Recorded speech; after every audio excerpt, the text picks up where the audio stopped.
Bonsoir à tous. Dans l'actualité de ce dimanche soir, la Finlande élut son président. Un rôle accru dans des tensions avec la Russie. L'ancien Premier ministre conservateur Alexander Stubb arrive en tête avec 28,3% des voix devant l'ancien ministre des Affaires étrangères Pekka Haavisto, issu du Parti des Verts. Un second tour sera organisé dimanche 11 février prochain. Plus de 80 bouteilles de vin grand cru volées au restaurant parisien La Tour d'Argent. Le vol a été constaté au début du mois pour un montant total de 1,5 million d'euros dans la très prestigieuse cave du mythique restaurant. 3 militaires américains tués en Jordanie. Joe Biden pointe des groupes pro-Iran et menace des représailles. 3 militaires américains ont été tués et 25 blessés dans une attaque au drone en Jordanie, annoncé dimanche Washington. Le président Joe Biden menace des représailles, les auteurs et désignant des groupes pro-Iran comme responsables.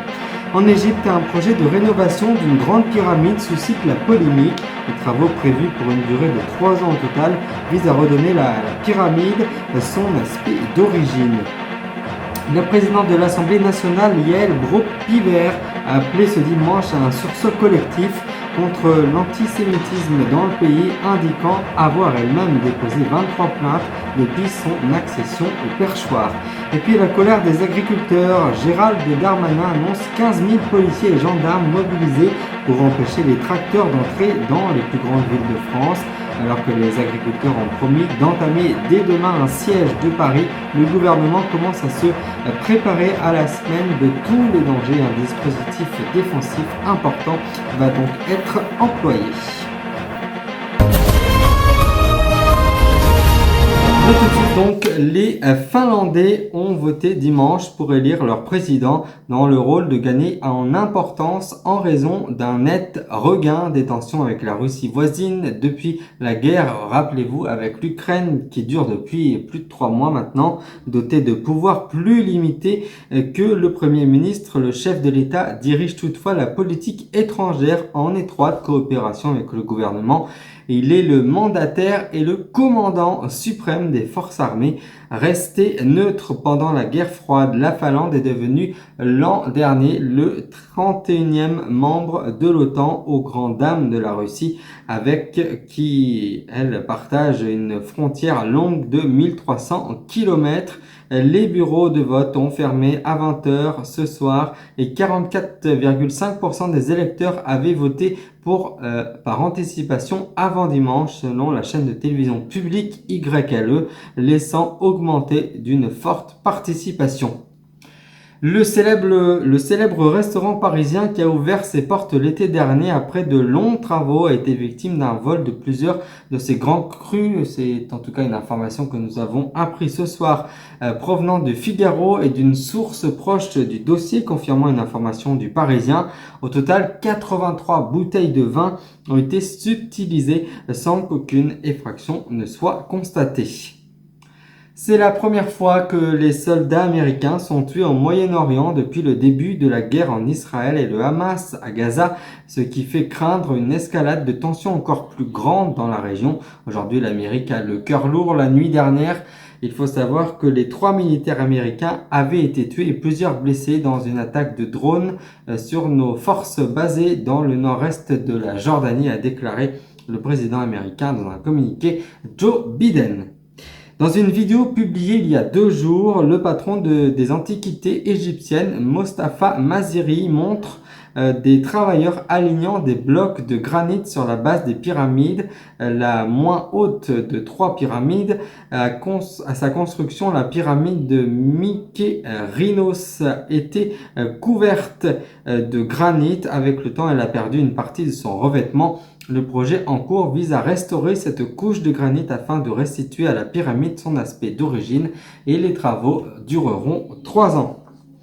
La présidente de l'Assemblée nationale, Yael Braun-Pivet, a appelé ce dimanche à un sursaut collectif contre l'antisémitisme dans le pays, indiquant avoir elle-même déposé au total 23 plaintes pour son accession au perchoir. Elle était l'invitée de l'émission Questions politiques sur France Inter et elle a notamment réagi Un récent rapport du CRIF recensant 4 fois plus d'actes antisémites en 2023 par rapport à l'année précédente, 2022, et une explosion après le 7 octobre, date des attaques du Hamas contre Israël. Moi-même, depuis 1 an et demi, j'ai refait le compte, j'ai déposé au total 23 plaintes à 23 reprises pour des menaces ou des lettres antisémites que j'ai pu recevoir. C'est en tout cas ce qu'a indiqué donc Yael Braun-Piver.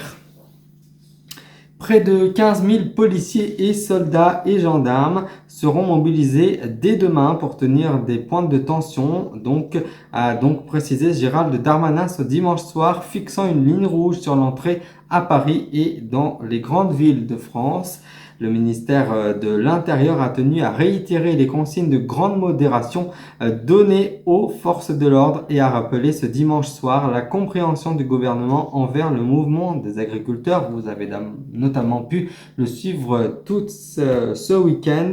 Si des moyens sont prévenus pour réaliser des interpellations si besoin, la consigne globale est de ne pas intervenir mais accompagner les mobilisations.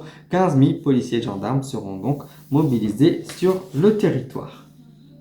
Avant de refermer ce journal plus court que d'habitude, je vous en rappelle l'une des principales informations que nous avons détaillées ce soir dans le Grand News. La Finlande élit son président, rôle accru par les tensions de la Russie. L'ancien Premier ministre conservateur Alexander Stubb arrive en tête avec 28,3% des voix devant l'ancien ministre des Affaires étrangères Pekka Haavisto, issu du Parti des Verts. Un second tour sera donc organisé dimanche 11 février. Et c'est la fin de ce Grand News. Merci de l'avoir suivi. Merci de votre fidélité tout au long du week-end. Prochain rendez-vous avec l'information, ce sera bien sûr vendredi prochain. D'ici là, je vous souhaite de passer une très belle soirée et je vous souhaite par avance une très belle semaine. Passez un très bon dimanche soir. Merci de votre fidélité. À vendredi.